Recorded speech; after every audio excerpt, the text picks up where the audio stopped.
ለቲ ሾው የርሶ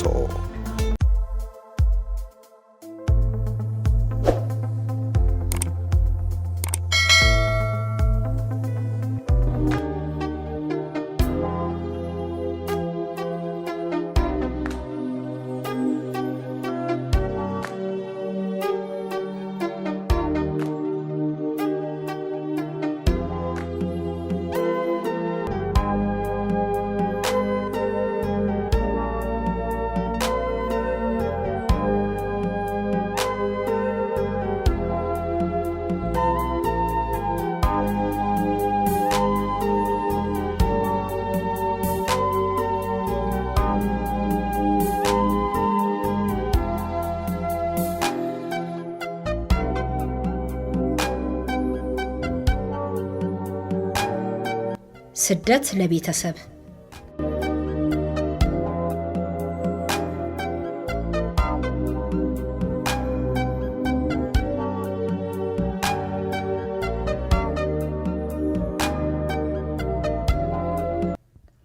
ጊዜ ትላንት ትዝታ ዛሬ እውነት ነገ ተስፋ ነው። በእኛ ማንነት ውስጥ ትላንት በተለያየ መንገድ ሊያልፍ ይችላል። እውነት ሆኖ ያለፈ ግን ትዝታ ነው። ብዙዎቻችን ትላንት ተሰድጄ ነበር ብለን ብንናገር ለኛ ትዝታ የሆነው ለሌላው የዛሬ እውነት ነው። ስደት ዛሬም እውነት ነው። ትላንት በርካታ ዜጎቻችን ተሰደዋል። ዛሬም ስደት ቀጥሏል።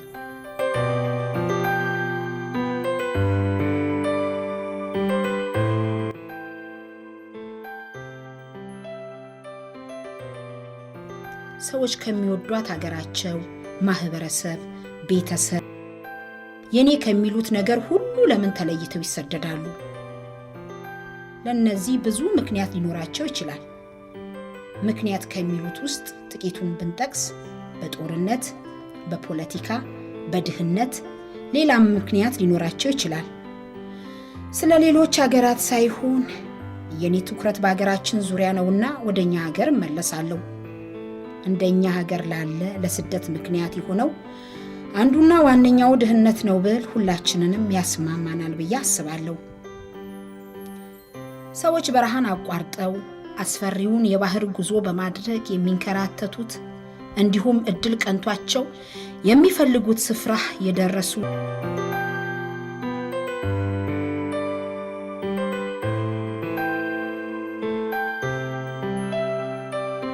ሳይደርሱም ህይወታቸው ያለፈ ኢትዮጵያውያን ቁጥር እጅግ ብዙ ነው።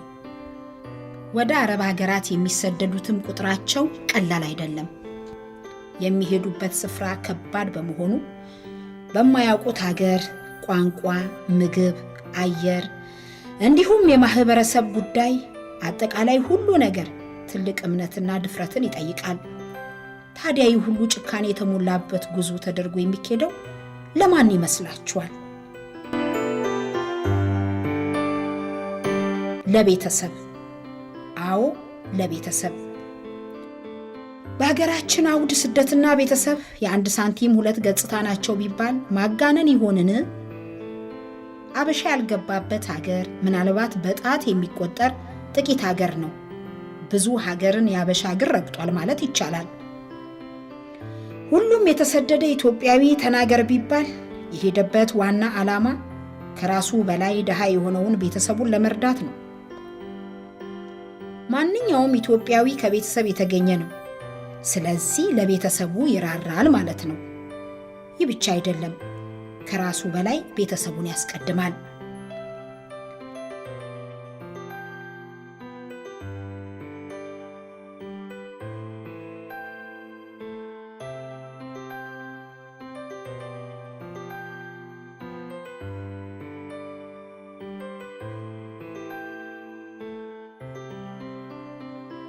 ለምሳሌ እስቲ በደንብ እንድናስብ እፈልጋለሁ። አብረን ያደግናቸው የጎረቤት ልጆች ጋር ተቀራርበን ውሏችን አዳራችን እነሱ ቤት ቢሆን እነሱም እንደዛ እኛ ጋር እየመጡ ቢውሉ ቢያድሩ ከእህት ከወንድሞቻችን በላይ ብንዋደድ ሚስጥረኛ ብንሆን ከቤተሰቦቻችን ጋር ብዙም ባንግባባ በዚህ መሃል የሞላነው ዲቪ ቢመጣና ወደ አሜሪካ ብንሄድ እዛ ሄደን ሰርተን ቶሎ ብር የምንልከው ለማን ነው? መውሰድስ በምንችል ጊዜ በመጀመሪያ የምንወስደው ማንን ነው? መልሱን ሁላችንም እናውቀዋለን። ቤተሰብን እንደምንል ቤተሰብ ቅድሚያ ይሰጠዋል። ይህ የማይካድ ሀቅ ነው። በብዛት አረቦች የተሰደድነው ለቤተሰብ ነው ስንላቸው ይደነቃሉ። ምን አገባችሁ ለቤተሰብ ይሉናል። የማረሳው አንድ ቤት በሳምንት 2 ጊዜ 3 ሰዓት እሰራለሁ እና ለዛ ቤት 3ኛ ልጃቸው የሆነች የ5 ዓመት ሕፃን ነበረች። እናቷን ጥያቄ ትጠይቃለች። ይቺ አበሻ ቤተሰብ የላትም ወይ? እናትም ኧረ አላት። ምን ነው? አይ አይመስለኝም፣ እኔ ሳያት ሁሉም እኛ ቤት ስትመጣ ነው። ቤተሰብ ቢኖራት እኛ ቤት ዝም ብላ አትመጣም ብላኝ እናቷ ተገርማ ነገረችኝና ከእናቷ ጋር ተሳሳቅን። ይህ ብቻ አይደለም፣ ልጆችን አዋቂዎችን የኛ ነገር ያስገርማቸዋል። አንድ ጓደኛዬ ይህንን ስነግራት እሷም የደረሰባትን ነገረችኝ።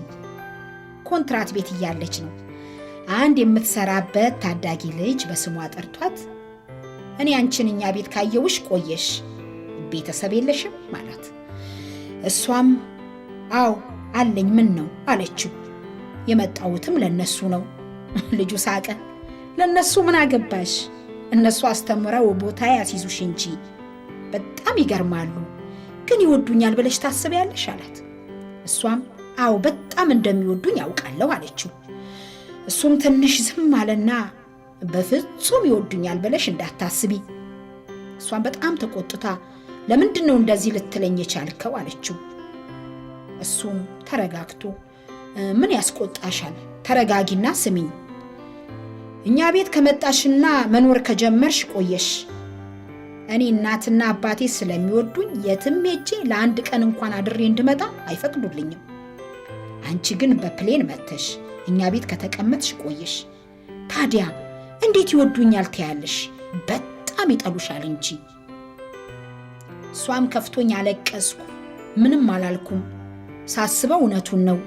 ልጅ ቢሆንም ያየውን ነው ያወራው። ለእርሱ ግን አይገባውም።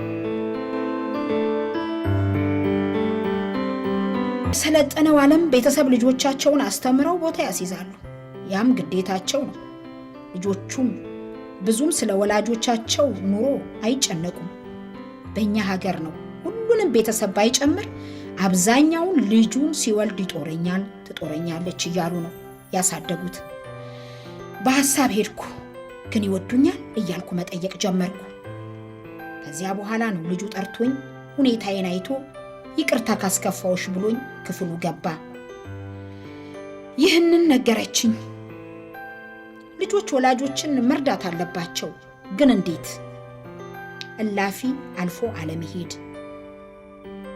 ሳይጎዱ ብዙ መጎሳቆል፣ መንከራተት፣ ወጥቶ መቅረት ሳይኖር መሆን አለበት። እኛ እንደምናስበው እነሱ አይደሉምና። የዚህ ፕሮግራም እንግዲህ ዋናው ዓላማ ስደት ቢነሳበትም ትልቁን ትኩረት የምንሰጠው ለቤተሰብ ነው። ቤተሰብ ዋጋ ስለተከፈለለት ቤተሰብ ውጤታማነት እንዳስሳለን። በዚህ አጋጣሚ በጣም ምርጥ የሆኑ ቤተሰቦችም እንዳሉ መዘንጋት የለበትም።